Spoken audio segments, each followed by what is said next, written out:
Muito bom dia a todos, sejam todos bem-vindos a esse nosso espaço de grande entrevista. Numa altura que estamos prestes a iniciar o ano letivo 25-26, nós estamos hoje a entrevistar o presidente do sindicato do professor, Edmar Gingoba. Muito bom dia, Muito bom dia, seja bem-vindo a esse nosso espaço. muito obrigado. Pronto, duas notas iniciais. A primeira, agradecer pela oportunidade. A segunda é uma correção que se impõe. Eu sou o secretário-geral do Simprof. Portanto, na nossa estrutura, nós temos o presidente, que agora é uma presidenta até. Depois tem o vice-presidente e está o secretário-geral, que é o que coordena, não é, a ação executiva do Simprof. Portanto, eu sou o secretário-geral. Ou seja, digamos que é o que dá voz ao Simprof, né? Mais Exatamente. diretamente. Exatamente, porque nos termos dos nossos estatutos, o secretário-geral é o porta-voz do Simprof.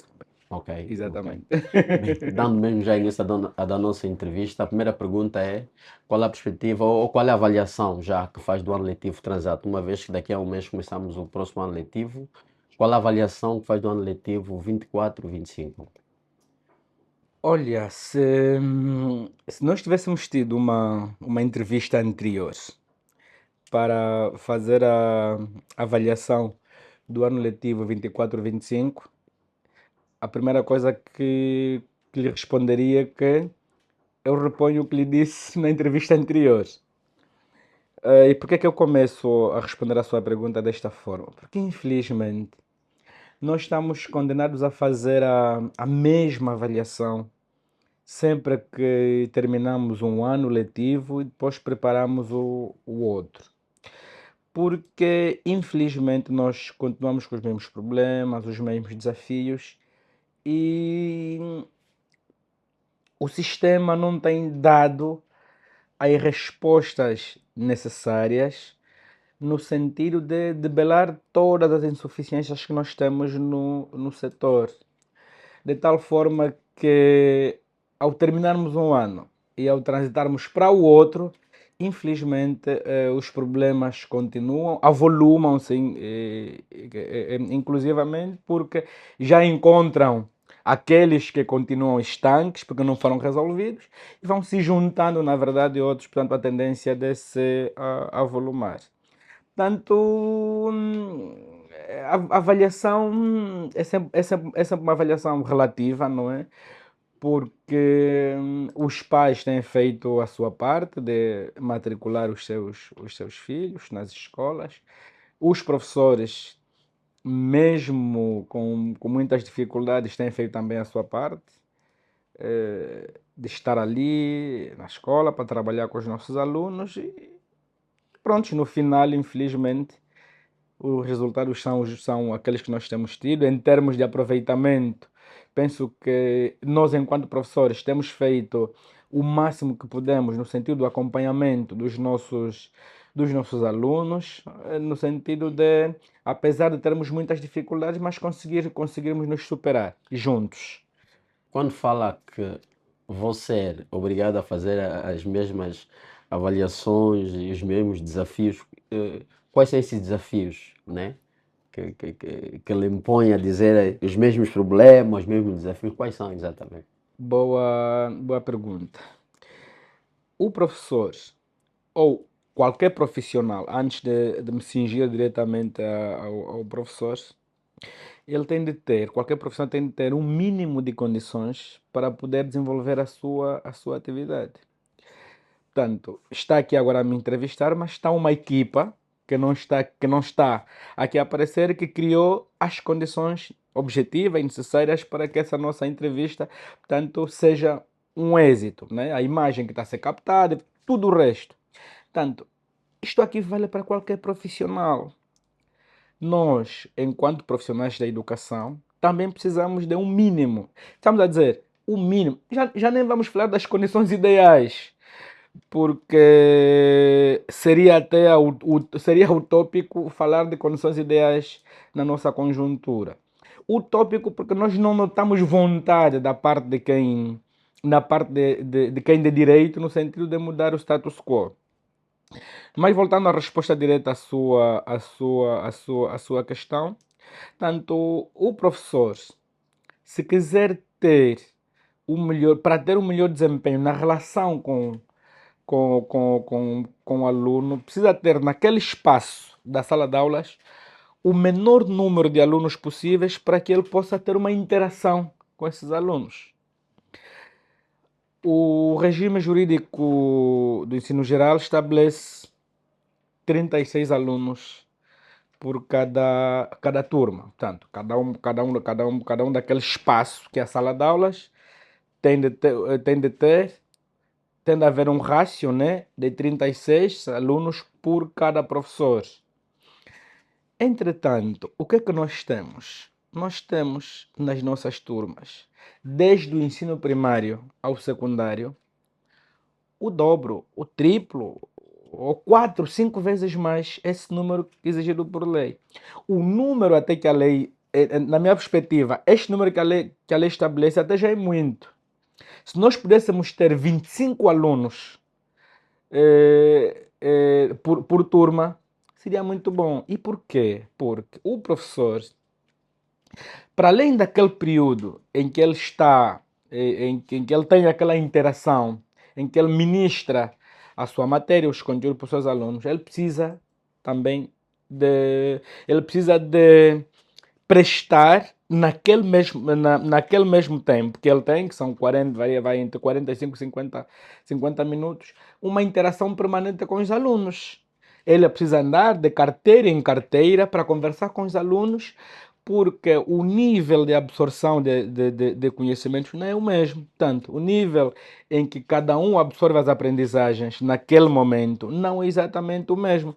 Há alunos em que o professor vai precisar dedicar mais algum tempinho. Só me estou a referir no momento em que há interação direta, no momento da aula, aquele espaço letivo. É ensino e aprendizagem, né? Sim, Exatamente, sim. exatamente. E o professor não consegue fazer isso, porque o professor trabalha com 60, 50, 80, 90, 100 alunos. O que é que o professor faz?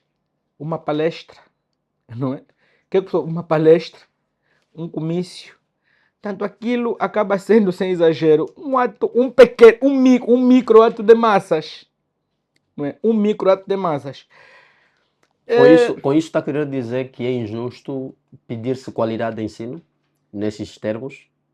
Pois, porque vamos voltar a essa questão, para responder a essa que me colocou agora.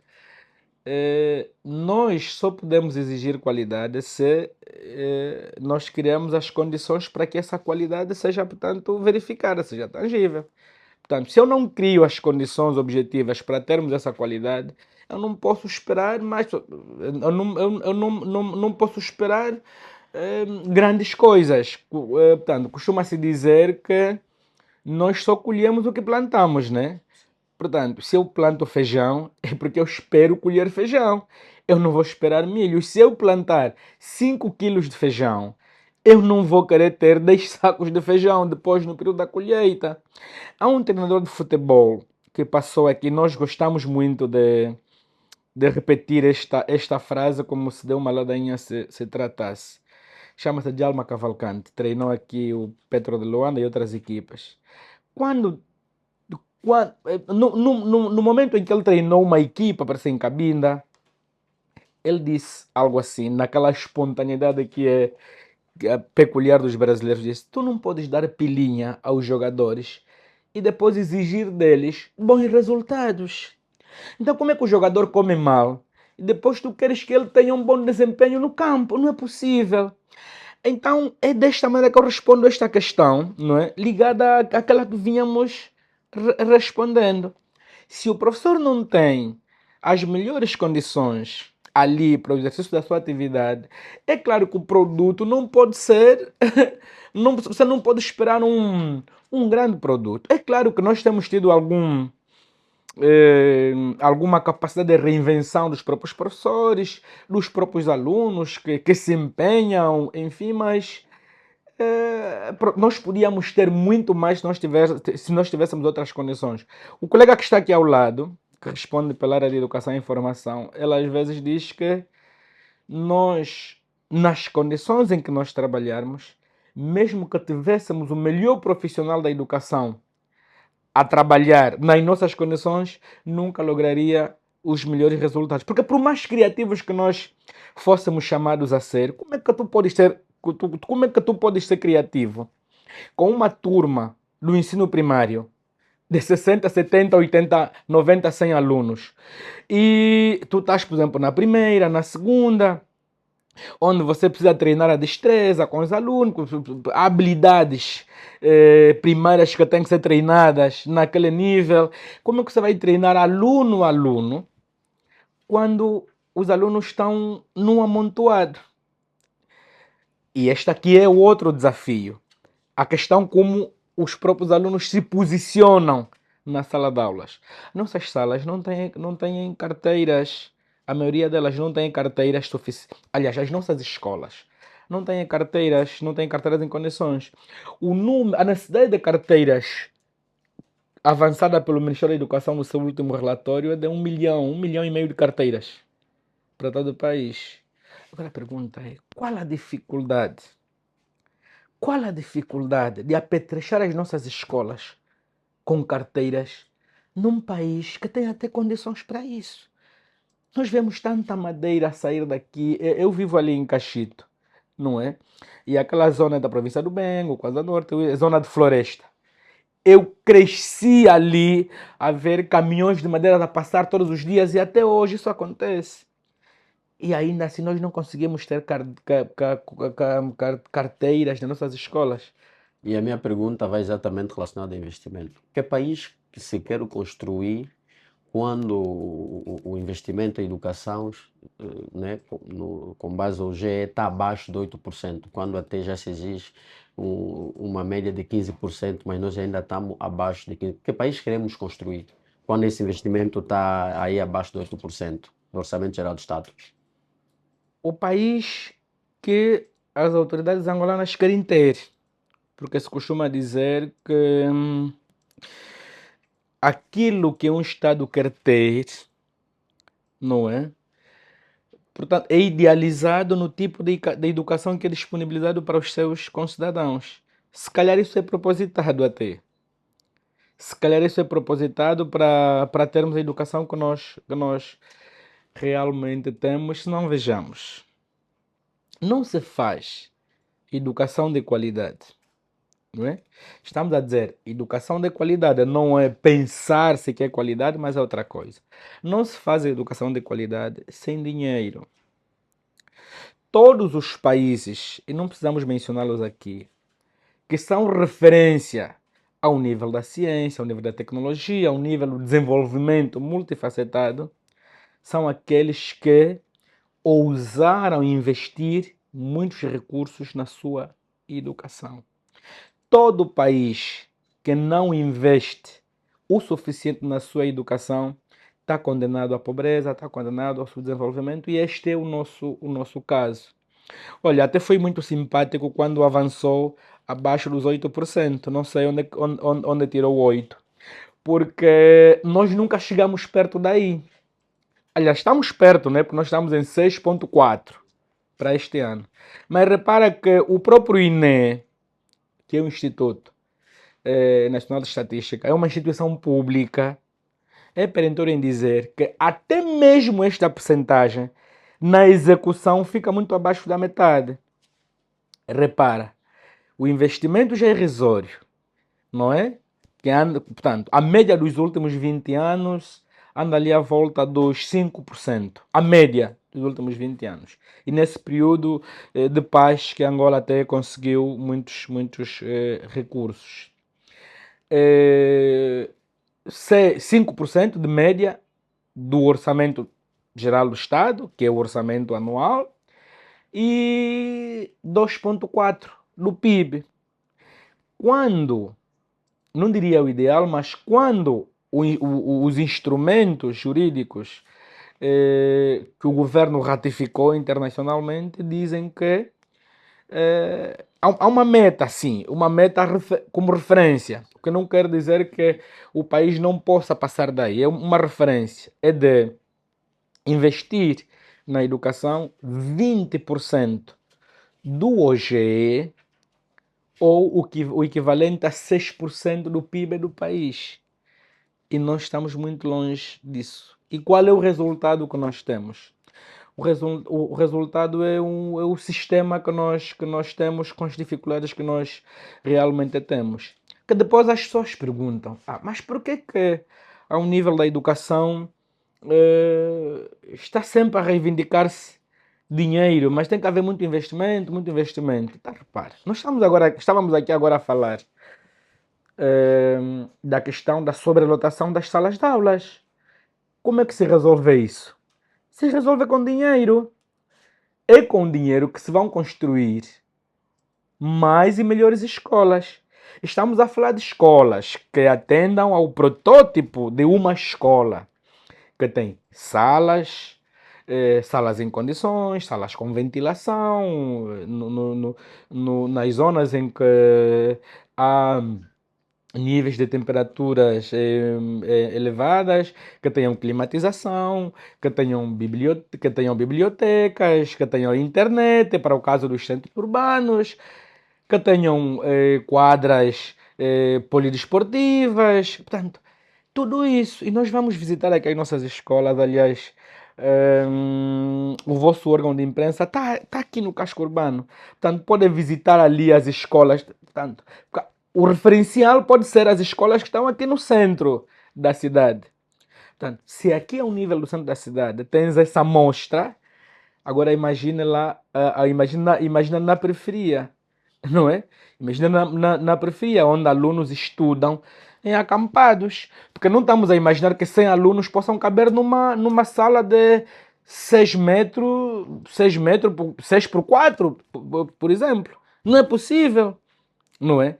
Então, mais dinheiro permite a construção de mais e boas escolas. Mais dinheiro permite, na verdade, retirar aqueles alunos que estudam debaixo das árvores. Mais dinheiro permite equipar as escolas. As escolas, por exemplo, do nível secundário, precisam ter laboratório, precisam ter oficinas, precisam ter um conjunto de coisas que se resolve com dinheiro. Que faz ela funcionar. Exatamente, nós atualmente temos, por exemplo, as escolas primárias a não receberem qualquer dinheiro do orçamento do Estado. Já que toca nessa questão das escolas primárias, a minha pergunta era qual é a atenção que é dado a essa etapa? Porque todas as etapas são importantes, mas temos a etapa base, que é É exatamente fundamental.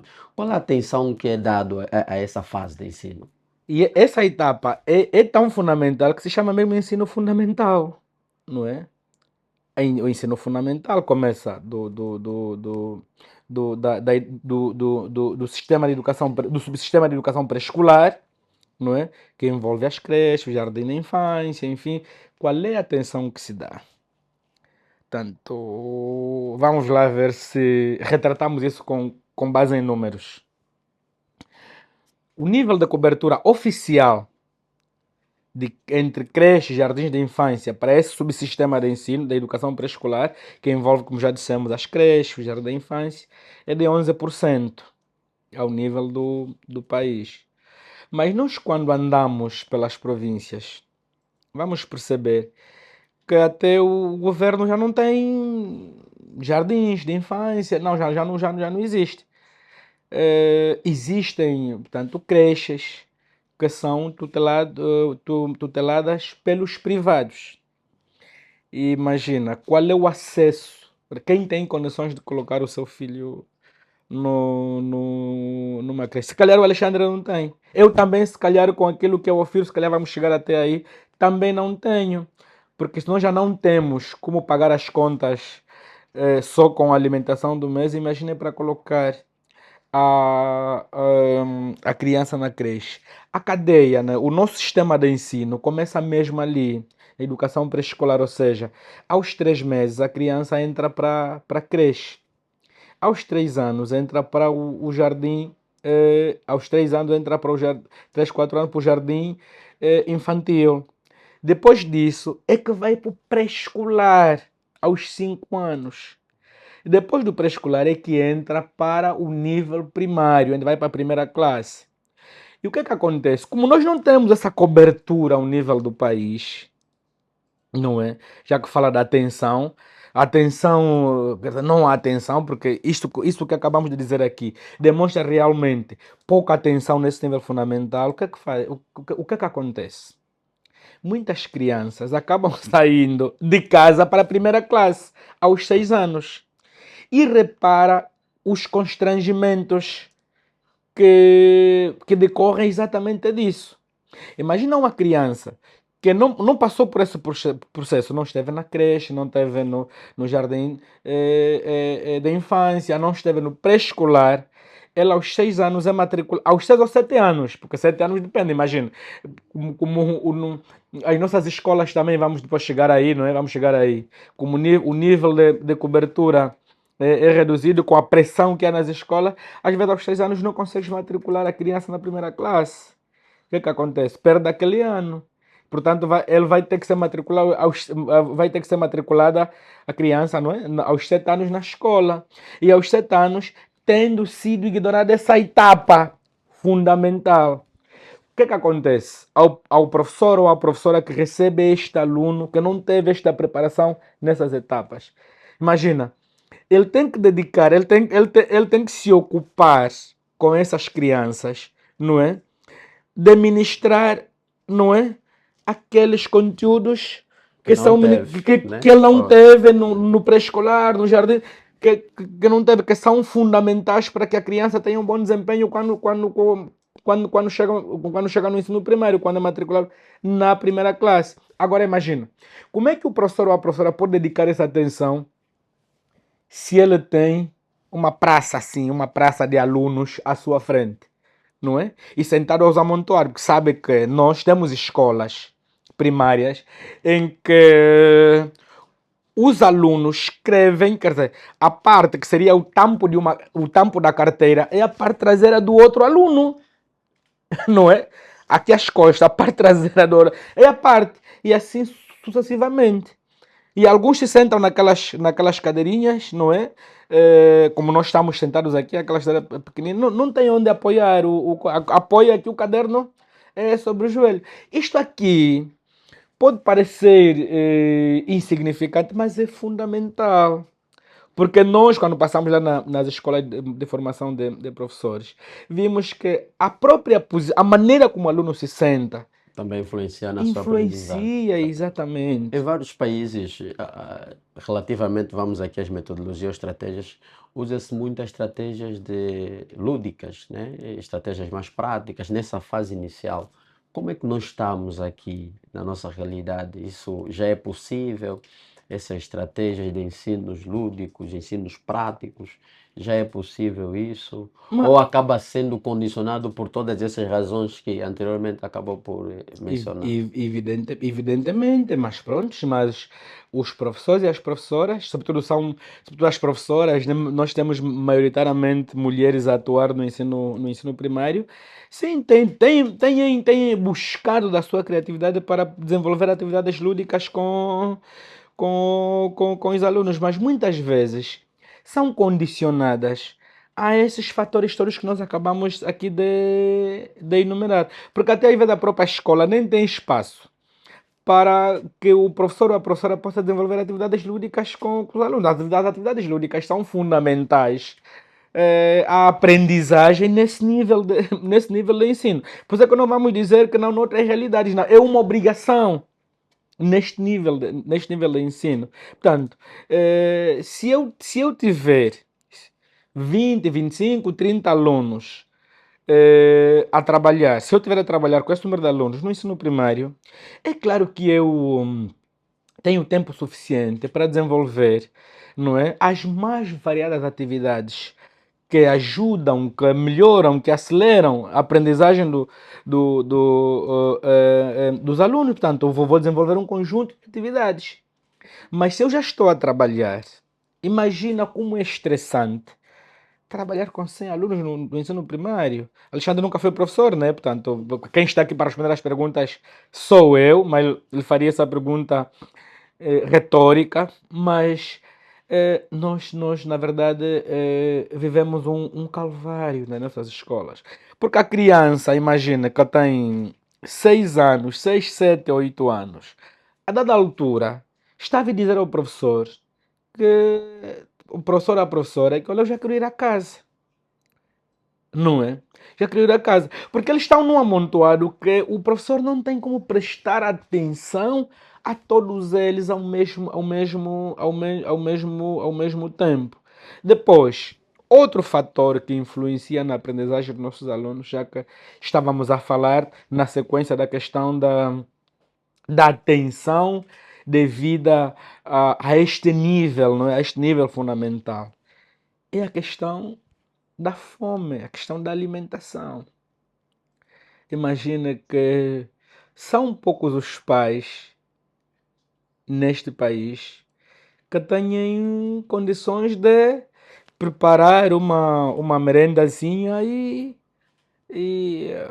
para que o seu filho, a sua filha, possa levar à escola e poder depois comer a hora do intervalo, não é? A hora que houver espaço para isso. São Ou pouquíssimos. seja, a fome é realmente uma condicionante para a aprendizagem dos nossos alunos. Até nós que somos adultos não aprendemos quando estamos à fome.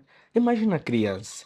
Então a criança vai ficar na escola 4 horas, saiu de casa sem comer e fica sem comer até as 12 horas. E quando volta a casa, não há garantias de que vai realmente comer, não é? Porque as nossas famílias que matriculam os filhos na escola pública, infelizmente são famílias desfavorecidas. E às vezes, e porque o pai e a mãe é zongueira, o pai faz qualquer atividade ali de subsistência, não está em casa. O pai não está em casa. Então, se a escola ao menos pudesse proporcionar alguma coisa, ajudaria primeiro na atenção, no maior envolvimento dessa criança. E quando voltasse a casa, mesmo que em casa não houvesse nada, mas ainda tem alguma coisa ali, tem alguma coisa ali consumir na escola. Mas nós temos um programa de merenda que agora evoluiu para alimentação E escolar. é exatamente seria a minha pergunta, e Pois eu é. vou estender exatamente já para aqui, que é para não ficar ultrapassada. Nós enfrentamos essa realidade lá nos pontos e aqui também, alunos que abandonam a escola e temos visto pela televisão, preferem saem da escola a palavra, abandonam as salas de aula e vão palavra. A merenda escolar, nesses pontos principalmente, seria uma solução para resolver ou para privar esses alunos em salas de aula. Bom, vamos lá ver. Não sei se a questão do abandono escolar tem só a ver com isso, né? Porque nas comunidades as crianças são a principal muleta de apoio dos pais nas suas atividades, a depender das particularidades de cada área. Mas esse também é o papel da escola, de envolver a comunidade, de maneira que as crianças não possam estar privadas do direito que têm de estar na escola, no período que têm na escola, e poderem também contribuir de alguma forma para, portanto, ajudar os pais lá onde têm de ajudar em função da sua idade. Apesar de que no meio rural nós começamos a desenvolver determinadas atividades muito, muito cedo, mesmo em terra idade. Aliás, antes de desenvolver realmente essa questão, vou dizer que isto que estou aqui a dizer é sustentado por um projeto que o próprio Simprof desenvolveu acho que é coisa de três anos ali no Porto Ambuim, na localidade da Ampinda. Nós, com recursos próprios, estamos a falar dos recursos que nós arrecadamos. Aliás, são os únicos recursos que temos, são aqueles que nós arrecadamos, fruto da contribuição dos nossos próprios professores. Ampliamos uma escola ali na localidade da Pinda e nós denominamos o projeto por Pesca uma Escola, ou seja, as crianças normalmente abandonavam a escola, provavelmente algumas ainda continuam, abandonavam a escola porque a atividade principal ali é a atividade pescatória, para além também do campo, obviamente. Então os pais levavam os filhos para a pesca, para o campo. Então nós desenvolvemos aquele projeto. Primeiro, ampliar a escola, porque ela era muito pequena, tinha apenas 2 salas. Ampliamos a escola com mais salas de aulas e depois trabalhamos com a comunidade no sentido de envolver a comunidade, porque ela é muito importante, ela é parte da escola. Aliás, a escola está na comunidade, a escola é da comunidade e para a comunidade, e portanto criamos aquele projeto para que a escola se envolvessem, não é? No período em que tem que estar na escola e para que elas não deixem de estar na escola e isso acompanhar os pais nas atividades diárias do campo, da pesca ou da caça, enfim. Então, esta é uma particularidade. Mas a outra é aquela que nós estávamos exatamente Falava da merenda escolar. Exatamente. A questão da alimentação escolar ela é fundamental. Não na perspectiva só do abandono, mas mesmo na perspectiva da aprendizagem. Porque, como dissemos, ninguém está disposto a aprender quando tem fome. Quem tem fome não tem disposição para aprender. Não é possível isso. Se nós que somos adultos não temos, mesmo quando nós estamos no local de trabalho, o nosso desempenho quando estamos à fome não é igual quando comemos alguma coisa. Por isso é que depois de um período longo de trabalho, nós encontramos sempre um espaço para ir comer alguma coisa. Então as nossas crianças precisam de comer na escola. Mas os programas de merenda escolar, alimentação escolar, neste país, sempre foram programas falhados. No início, estávamos até ainda na época de guerra, até que houve alguma regularidade. Mas é exatamente nesses anos de paz que o programa falhou. O programa da merenda ou alimentação escolar, agora evoluiu para alimentação escolar, consiste em dar um prato de comida aos alunos do ensino primário todos os dias que eles estão na escola, assim, religiosamente, todos os dias eles têm que comer alguma coisa na escola. E essa é responsabilidade do Estado, né? Do Estado enquanto poder político. É responsabilidade do Estado. Por quê? Porque a educação é um direito fundamental e neste nível de ensino é gratuito, está lá na lei de bases. A lei de bases diz exatamente que os pais ou os encarregados de educação não precisam gastar nada com transporte, com alimentação, com material, com tudo o resto. Não pode. Por quê? Porque o Estado disponibiliza, não é, todos esses recursos ali para a escola. Qual é a realidade? A realidade é qual é a realidade? A realidade é essa que estamos aqui a apresentar. Nós não temos merenda escolar ou alimentação escolar. Não temos. Não temos. Podemos ter normalmente toma-se, por exemplo, a questão ali de Cacoaco, com aquelas... A questão de Cacoaco, acho que quando estava lá o atual governador da província do Colibengo, não é? Mas vamos lá ver. Quantos municípios o país tem? Para nós tomarmos um município ou algumas escolas como exemplo.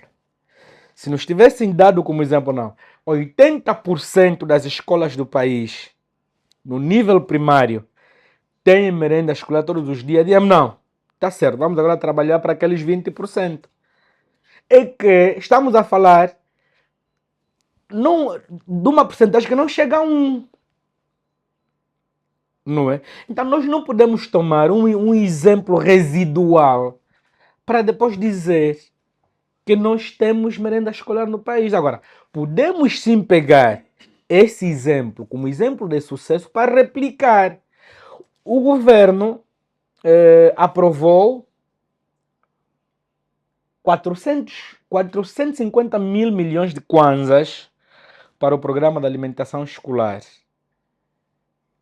O governo disse, o Ministério da Educação disse-nos isso, que a partir do dia 1 de setembro, e oxalá o Expansão possa acompanhar isso, a partir do dia 1 de setembro, não somos nós quem o diz. Neste ano. É neste ano, o próximo ano letivo, que começa já dentro de 13 dias. Sim.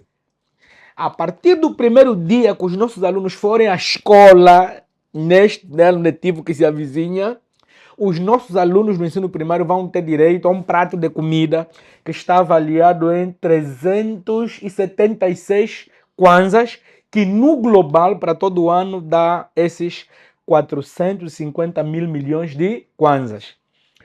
Nós aqui só dissemos Oxalá. Nós queremos exatamente que dê certo. Porque nós estamos a falar desses fatores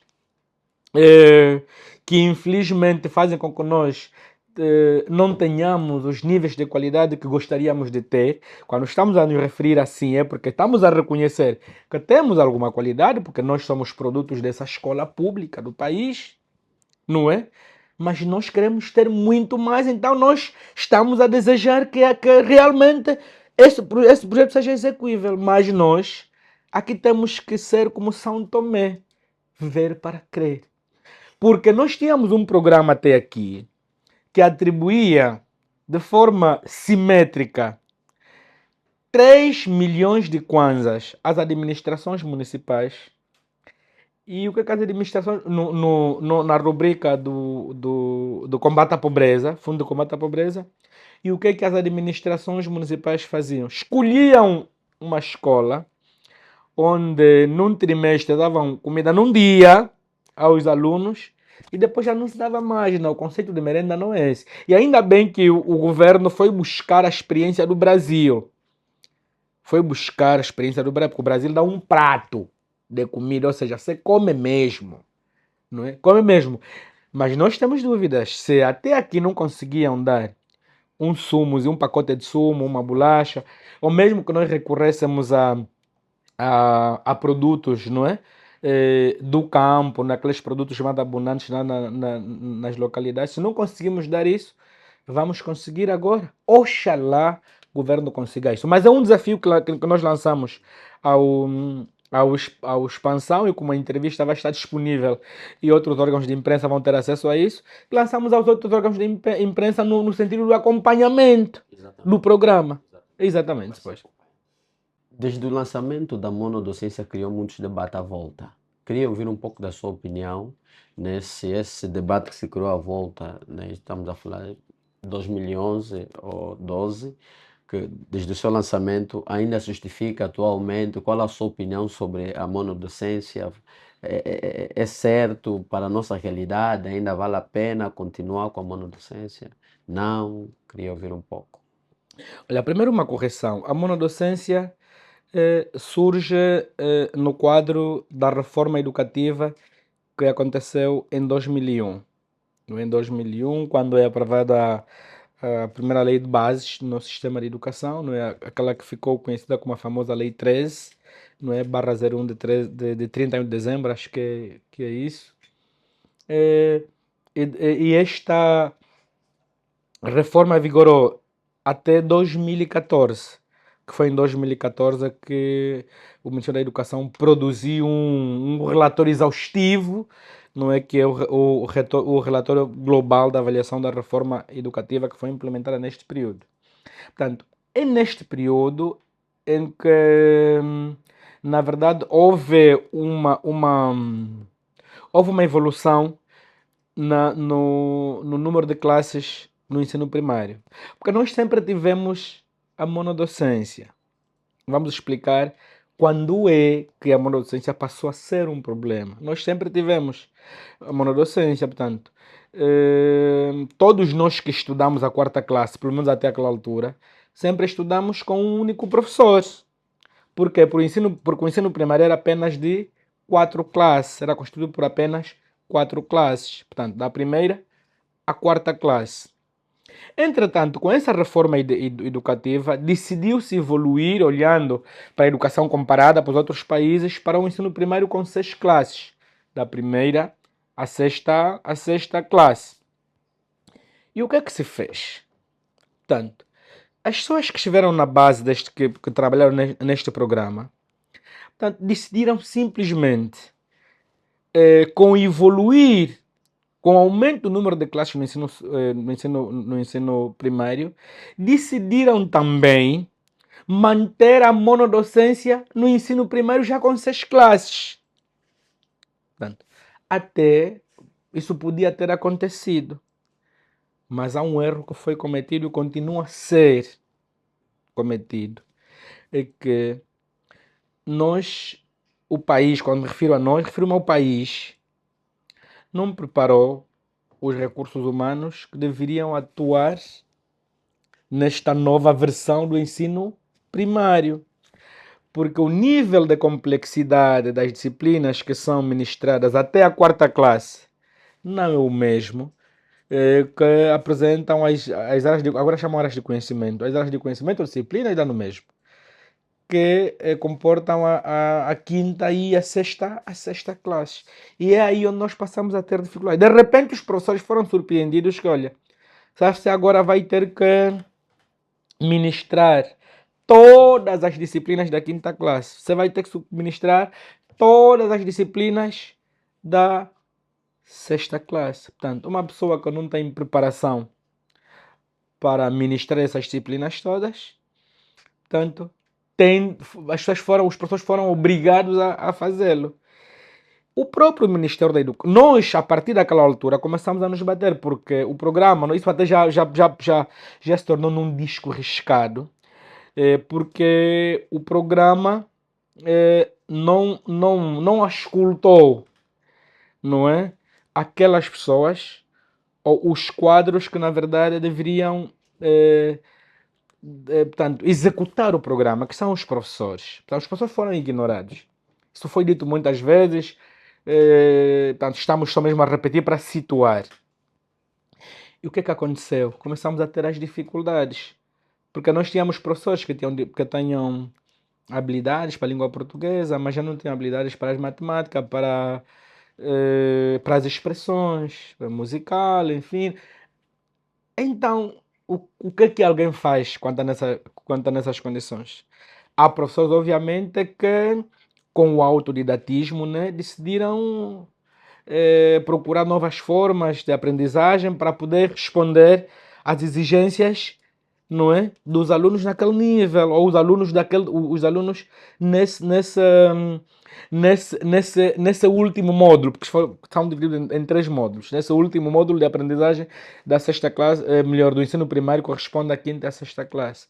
Mas a maioria, o que aconteceu? Dava aquilo que entendia e aquilo que não entendia, ficava assim. O próprio relatório do Ministério da Educação, entre os pontos de estrangulamento, um deles reconhece a monodocência. Mas nós vimos nos batendo desde aquela altura e o Ministério da Educação não fazia nada. Portanto, é até contraditório, paradoxal, que eu implemento um programa, identifico os nós de estrangulamento e não os corrijo. Quando eu implemento um programa, a primeira coisa que eu faço é olhar para aquilo que não correu bem, para debelar isso para que o programa continue. Não. Os pontos estão lá naquele documento de mais de 200 páginas. Estão lá. E decidiram não corrigir. Nós, nos nossos cadernos reivindicativos, sempre colocamos, discutimos. E agora, desde o ano passado, temos uma evolução, mas que manteve os mesmos erros.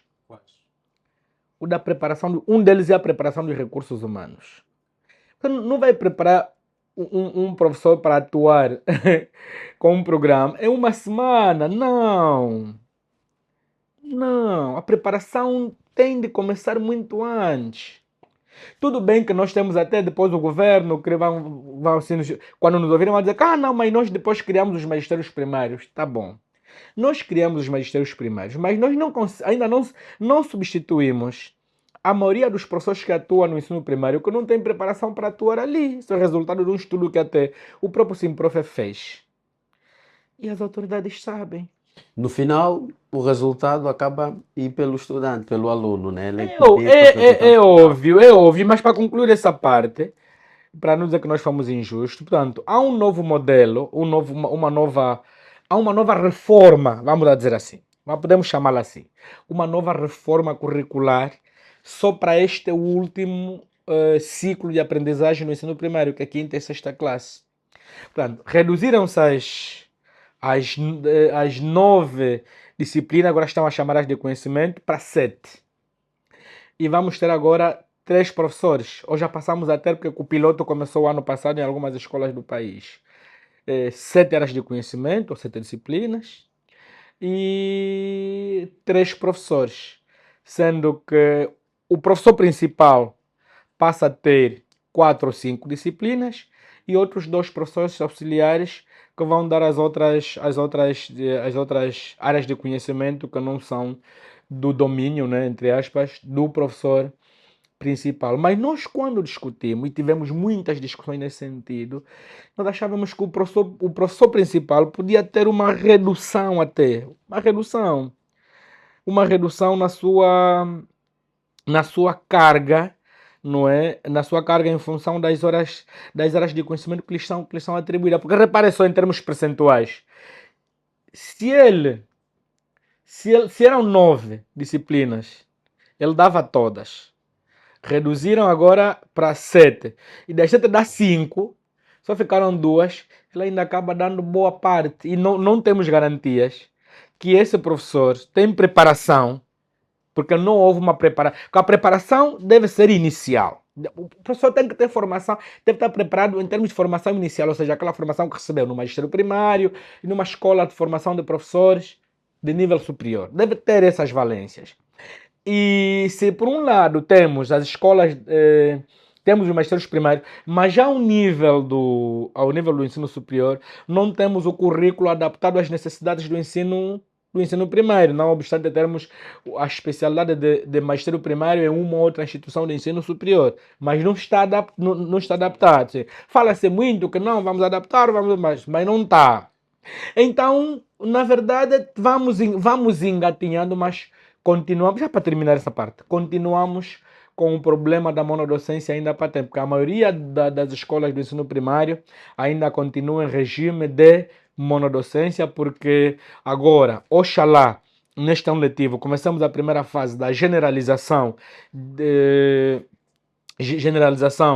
desta nova reforma curricular na quinta e sexta classe e vamos ver como é que isso fica. Nós também, enquanto sindicato, vamos continuar a acompanhar, porque nós queremos é ter um ensino primário robusto, porque é o viveiro para depois todo o resto. Nós não queremos continuar a ter doutores que têm problemas de escrita, né? Está licenciado, mal escreve, mal lê. Não queremos. Mas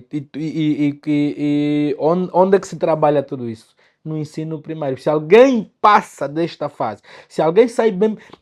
Não existe, alguém que me venha desmentir isso. Não existe ninguém que tenha saído bem preparado do ensino primário e tenha dificuldades de ler e escrever nos níveis subsequentes.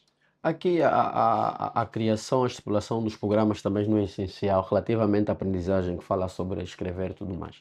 Por exemplo, se olhamos, digo aqui eu, né? Vamos lá, o governo ou o ministério tem um programa que diz que o aluno até a primeira classe, o objetivo é saber as vogais. Mas se vai já numa privada, por exemplo, diz, olha, que o aluno até a primeira classe tem de saber já todo o abecedário. Isso também não tem muito a ver, não está ligado àquilo que é a criação do próprio programa a nível macro.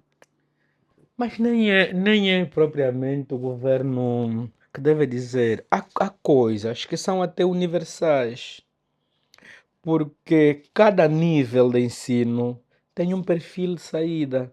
Quer dizer, há um mínimo, há um padrão. Por exemplo, no ensino primário, no primeiro módulo de aprendizagem, não é? Primeiro módulo, que é a primeira e segunda classe. Tanto, o que é que se espera para este nível? Quais são as habilidades que necessariamente o aluno tem que conhecer ao transitar deste módulo para outro? É que ele tem que dominar a leitura, não é? A escrita e fazer aqueles cálculos, aquelas operações fundamentais. Se o aluno sai deste nível, e aqui não tem se é do privado ou do público, porque o ensino é público. Independentemente de termos privados que prestam esse serviço, mas a educação é responsabilidade do Estado, porque é um direito fundamental. Nós aqui, os privados, acabam tendo um acento tônico muito grande na nossa equação. Por quê? Porque nós temos poucas escolas. A nossa necessidade de escolas hoje, ou de sala de aulas, como gostam também de saber, é de metade do que nós temos atualmente. Nós temos por aí 8.000 escolas públicas. Aqui mesmo em Luanda, sequer 1.000 escolas públicas temos. Com uma população, vamos ver agora o que é que nos dizem os resultados do censo, mas pelo menos naquelas estimativas que nos apresentavam é de 8 ou 9 milhões de habitantes. Como é que, como é que tens não tens 1.000 escolas públicas? Depois vais ver, entre essas 1.000 escolas, quantas do ensino primário existem. Porque alguma coisa me diz que nós aqui, se olhar bem para um relatório, se olhasse muito bem para o relatório, devia haver. Aqui em Luanda temos mais escolas secundárias entre o primeiro ciclo, entre o primeiro ciclo e segundo, públicas, mais escolas secundárias que escolas primárias. Então qual é o escape? O escape é o ensino primário. Nós temos no país 4.000 escolas privadas e a maior parte delas está onde? Está aqui em Luanda. Então não é uma questão de ser privado ou público, não. Há um mínimo exigível para cada nível e que o aluno, ao sair dali, tem que ter aquele mínimo de conhecimento.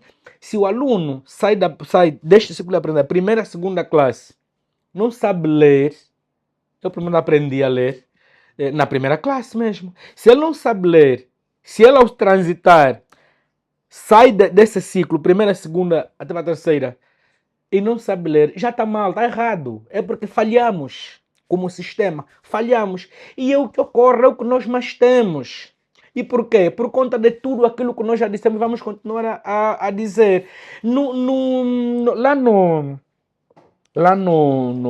Na escola privada, o que acontece? Quem matricula o seu filho numa escola privada, o aluno passa lá o dia, ele paga para que o seu filho tenha um ensino de qualidade.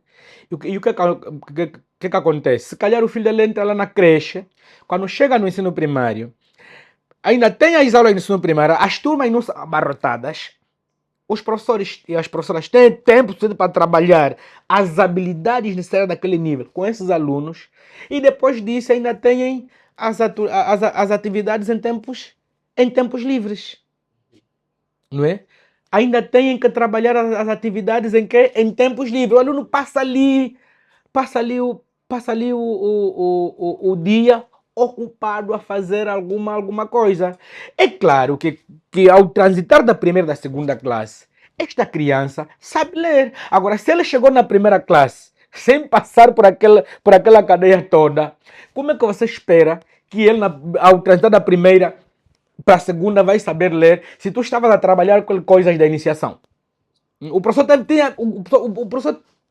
e a professora teve que recuar para trabalhar conteúdos que ele devia ter trazido ali. Então é aí onde nós estamos. E depois, por isso é que nós estamos a dizer, não, o ensino privado, o ensino público é que deve ser universal, gratuito, deve ser de qualidade. O público, nós temos que trabalhar para que o ensino público seja robusto, seja de qualidade.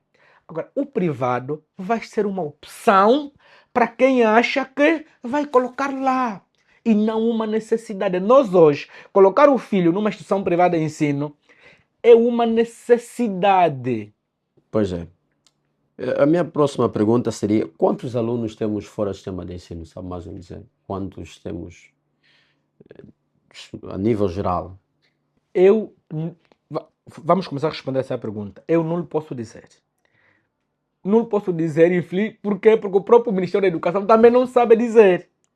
Não sabe, tanto é que não sabe dizer que em 2019, um relatório conjunto, Ministério da Educação e Unicef, avançava que nós tínhamos 5 milhões de crianças e jovens fora do sistema normal de ensino. Hoje, eles têm receio de avançar qualquer número. Mas ainda assim avançaram 2 milhões. 2 milhões... Como é que eles calcularam esses números? Eles dizem que a esperança deles é o censo. O censo que também não nos contou lá bem, eu nem fui contado. As crianças da minha casa não foram contadas, nós também não fomos contados. Pronto, esse é outro assunto. Exatamente. Mas é outro assunto que está ligado, porque a estatística é fundamental para quem gisa políticas públicas. Se nós não temos estatística fiável, e isto aqui é questão de estatística, como é que nós vamos pensar em construir escolas para atender a demanda? Porque nós não sabemos. Nós só sabemos que todos os anos há um conjunto de crianças e jovens que tentam acesso nas nossas escolas e mesmo abarrotando as salas de aulas, mas não conseguem. Viu o que exatamente aconteceu. Então, nós não podemos, eu não quero, e o Simprof é uma instituição séria. Não queremos cair na tentação de avançar qualquer número, mas o que podemos dizer é que, infelizmente, os números são elevadíssimos. Porque vamos lá ver, o governo avançou 5 milhões em 2019. De 2019 para cá, são passados 6 anos. É isso, não é? 6 anos. Repara, quantas escolas o governo construiu de 2019 para cá? O que eu lhe posso dizer é que vamos no terceiro, quarto ano letivo, o governo não conseguiu construir sequer 1.200 escolas. Não conseguiu construir 1.200 escolas. E nos nossos cálculos, nos nossos estudos que nós fazemos aqui internamente, calculamos que se quisermos resolver o problema só do acesso, e o acesso que faz com que muitas crianças e jovens não consigam melhor, não consigam entrar no sistema público de ensino, o país precisa construir numa velocidade quase de cruzeiro, ali entre 1.500 a 2.000 escolas ano, no espaço de 5 anos. Mas agora, quantas escolas o governo colocou à disposição, e que escolas, nos últimos 4 anos? Lembro-me que no ano 2021, 21, 22, não, ou 22, 23, o governo colocou, e esse dado é público, foi anunciado pelo próprio Presidente da República no seu discurso sobre o Estado da Nação, 644 escolas.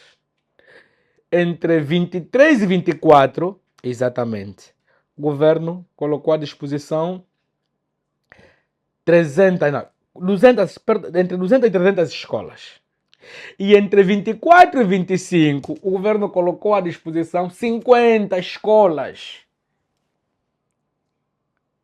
Repara.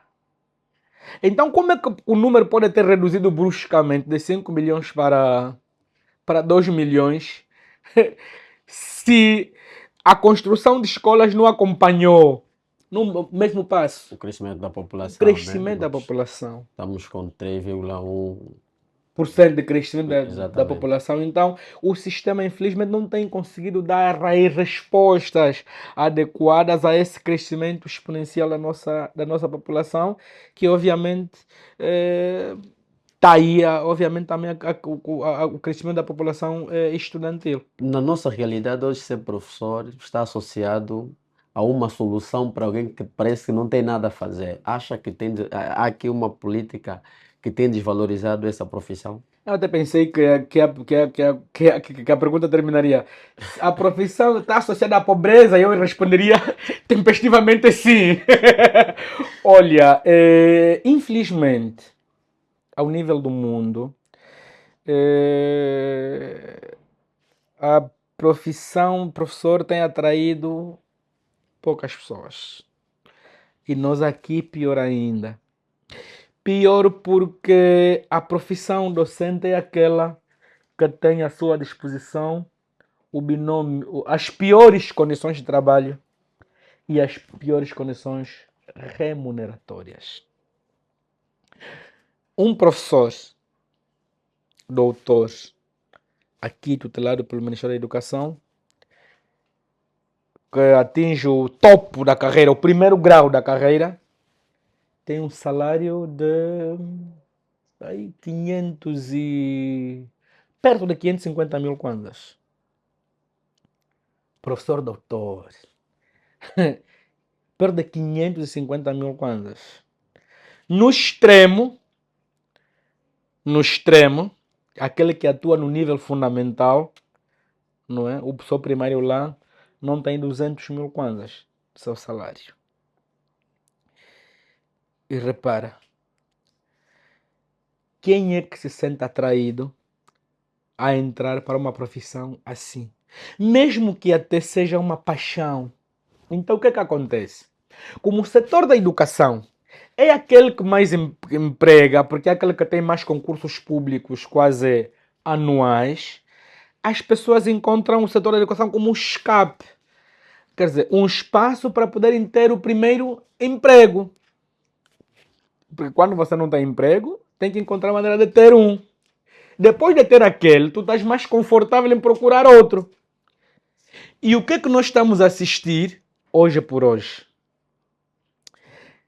É que a maior parte dos professores que estão dentro, e o meu colega auxiliou-me aqui, que trata da educação e informação, é que 90,8% dos professores que hoje estão no ativo não querem ser professores. Nós estamos a ter professores que estão a sair porque encontraram melhores oportunidades de emprego. Isto até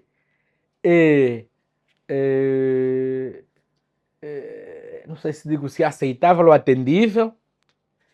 Mas o pior, que demonstra realmente a pobreza da nossa profissão, é que há professores a abandonar a profissão não porque receberam um convite de um lugar onde vão ser melhor remunerados. Há professores a abandonar a profissão porque preferem trabalhar por conta própria, rendem mais. Repara, quando alguém abandona o seu emprego formal para se dedicar a uma coisa, porque sabe que ali ele se vai autovalorizar mais, isso deve preocupar a quem dê direito. Não é? A quem dê direito. Recentemente tiveram negociações, tiveram caderno de reivindicação. Como é que está esse processo? Pois, e repara, os professores estão atirados a tal condição de mendicidade que nós temos que estar em cadernos reivindicativos, ano após ano, para conseguir alguma coisa que vale a pena. Nós, por conta dos incumprimentos do próprio Ministério da Educação, dos entendimentos que nós tivemos, fruto do caderno reivindicativo de 2019, tivemos esses entendimentos em finais de 2022 e no início de 2023. E, infelizmente, o Ministério da Educação decidiu incumprir. Então nós tivemos que remeter no dia 16 de julho último um novo caderno reivindicativo. E se alguém vai ler os pontos que estão no caderno reivindicativo, vai perceber que boa parte deles são questões retomadas dos últimos cadernos. Isso por quê? Porque a resolução das questões que são negociadas com o governo, com o executivo, a resolução é paliativa.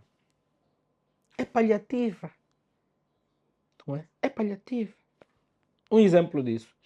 Nós tivemos promoções, em massa, obviamente, entre 2021 e 2023. Mas essas promoções deixaram de parte tantos outros profissionais. E nós acordamos a atender esses profissionais nesses entendimentos a que eu já me referi. E o que é que o Ministério da Educação fez? Nada para resolver isso. Parece até que o Ministério da Educação não está interessado em resolver os problemas dos professores que tutela, porque quem devia estar mais interessado em resolver os problemas dos professores não é o Sindicato de Professores, é o próprio Ministério da Educação. Que por isso é que eles estão lá. O governo existe para resolver o problema dos cidadãos. E o segmento dos cidadãos que atua no setor da educação, quem deve resolver esses problemas? O Ministério da Educação, por ser o departamento ministerial do Executivo que concebe e executa as políticas públicas voltadas para os setores. Mas o que é que nós estamos a ter? Não é? Nós nunca vimos o Ministério da Educação se pronunciar de forma assim, eh, não sei qual a expressão que eu encontro aqui, mas numa defesa clara dos professores que tutela. E nós estamos voltados à condição de mendigo, porque quando tu tens que ter alguma coisa só fazendo greve, é porque você é mendigo. Porque fazer greve é quê? É exigir que nos deem aquilo que nós estamos a pedir. É que até nem sequer dão em condições normais, têm que dar com greve. É mendicidade. Não é? É mendicidade. Qual é o setor que mais greves faz aqui no país? É o setor da educação. Nós somos mendigos. Nós não somos mendigos, temos que corrigir isso. Nós estamos atirados a uma condição de mendicidade, infelizmente. E isto de o setor da educação, os seus profissionais, é um setor nobre, é fundamental. Isso é só no discurso. Isso é muito bonito no discurso político. Nós até podemos ir buscar o que o Presidente da República, enquanto titular do Poder Executivo, disse no último discurso do Estado da Nação, e depois pegar o que foi resolvido. Nada. Há muitos problemas que condicionam o ensino, né? Ensino-aprendizagem, que aqui avançou durante a nossa entrevista. Já estamos a chegar mesmo ao fim. Em termos de soluções, quais são as soluções que avançam, né, para a melhoria desses problemas todos que vão, ou o setor vai enfrentando? A primeira solução é uma solução até política. O Estado angolano tem de colocar a educação no topo das suas prioridades. Tudo começa por aí. No dia que o Estado angolano colocar a educação no topo das suas prioridades, tudo depois virá como consequência disso. Porque só colocando a educação no topo das suas prioridades é que o governo vai perceber que precisa de fazer um investimento robusto na educação. E aí está. Esse segundo ponto é fundamental. Enquanto os investimentos na educação forem residuais, nós podemos até ter no final ou no início do outro ano letivo, no final deste ano letivo ou no início do outro letivo, uma outra grande entrevista. Infelizmente, nós vamos repetir com outras palavras o que foi dito aqui. Se não investes na educação, não tem como ter tudo o resto. Então, a solução principal é essa. Repara que nós no caderno estamos a solicitar a orçamentação, não sei se a expressão existe, das escolas primárias. Ou não, de todas as escolas. Sobretudo as primárias. Porque os gestores escolares têm que tirar dinheiro do seu bolso para comprar papel. Os pais encarregados da educação têm de contribuir numa plataforma, numa associação de pais encarregados, têm de contribuir para empoderar a escola com dinheiro. Então, como é que tu dizes que o ensino é gratuito e o pai tem que contribuir para a escola, para que a escola seja pintada, para que a escola. Nós podemos contribuir com alguns fornos, nossos fornos, temos que contribuir. Mas no ensino primário é para não pagar nada. Então as soluções estão aí. Nós não precisamos de inventar nada, como se tem dito, a roda já está inventada. Nós não precisamos buscar nada, ou não precisa vir nada aqui. Nós tivemos agora um Fórum Nacional da Educação, em maio, uma coorganização do Ministério do Ensino Superior e do Ministério da Educação. O fórum gastou-se muito dinheiro, tudo muito bem. Fomos lá discutir tudo isso que nós já estamos aqui a dizer. Nós fomos discutir aquilo que nós já sabemos que é uma ladainha, aquilo que nós sabemos está aos nossos olhos todos os dias. Mas se o investimento continuar o que está, vamos continuar a ter os mesmos problemas, vamos continuar a ter, por exemplo, o ensino técnico profissional, que de técnico só tem um nome. Porque os nossos estudantes vão sair de lá e na prática não têm as ferramentas necessárias para poder exatamente se autopotenciar no mercado de trabalho. Porque tu tens um curso de informática que não tem laboratórios de informática. Tem uns computadorzinhos. Tens um curso de química, por exemplo, que não tem laboratórios. Tu tens um curso de química em que o aluno entra no primeiro ano, sai no último, nunca entrou num laboratório. Primeiro, porque não tem laboratório, ou se tiver um, o professor não foi treinado para trabalhar com aquele laboratório. Porque o mesmo professor, no seu processo de formação inicial, do ensino secundário ao ensino superior, não entrou em nenhum laboratório. Os problemas são esses, são conhecidos. E as soluções dependem apenas de quem nos dirige, resumindo para terminar, de olhar para a educação com seriedade. Não a seriedade do discurso político, mas como compromisso. E colocar isso na pauta. Aliás, Angola participou deste fórum por iniciativa do atual secretário-geral das Nações Unidas, penso que em 2023 ou 2022. Que é um repto que lançava os governos no sentido de colocar a educação no topo das suas prioridades. Se colocarmos a educação no topo das nossas prioridades, tudo o resto virá por acréscimo. Doutor, só uma pergunta para terminar. Estamos numa era de evolução, revolução tecnológica. Como é que podemos aproveitar esse período para alavancar ainda mais a qualidade que nós temos? Pois, exatamente. Nós estamos neste período, mas repara, que nós vimos dizendo ao longo dessa nossa entrevista, essas ferramentas tecnológicas estão ao alcance do professor, para além do telemóvel que ele tem que comprar com o seu dinheiro. Está ao alcance. A escola ali vizinha do Expansão tem internet? Não é? Tem internet? Não tem. Não é? E nós já temos até um satélite nosso próprio. Se nós temos que utilizar a tecnologia e tudo o resto que, não é, que o mundo atual nos apresenta, precisamos ter essa ferramenta na escola. E nossas escolas não têm. Não temos uma biblioteca física, assim, mas podíamos ter uma biblioteca virtual. Mas como é que os alunos têm acesso a isso? Não bastam os pontos, por exemplo, de internet que são colocados por ali, que ficam algum tempinho, depois deixam de funcionar. A escola tem que ter internet. Nós aqui no Simprof, aqui no escritório, nós não trabalhamos sem internet. Trabalhamos. A internet ainda é uma utopia nas escolas. Sabia que há escolas que não têm sequer um computador? E como é que tu queres entrar nessa competição por causa de questão tecnológica, aproveitar isso, se a escola não tem computador?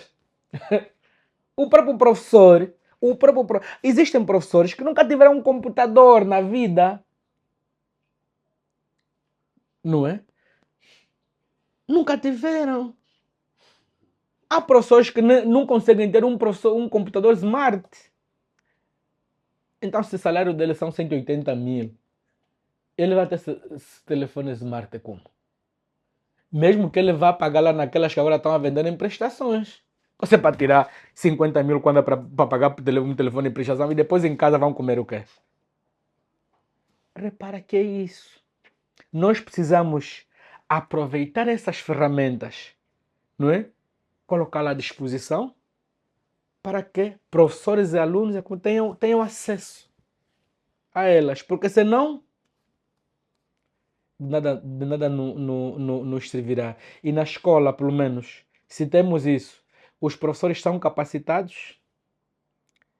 No outro dia depois vamos falar da formação contínua, que é fundamental e que nós também não temos, porque os senhores são jornalistas. Entendo que quando os colegas que estão a captar as imagens, quando entraram, se calhar, aprenderam a trabalhar com uma câmara com uma qualidade inferior a essa.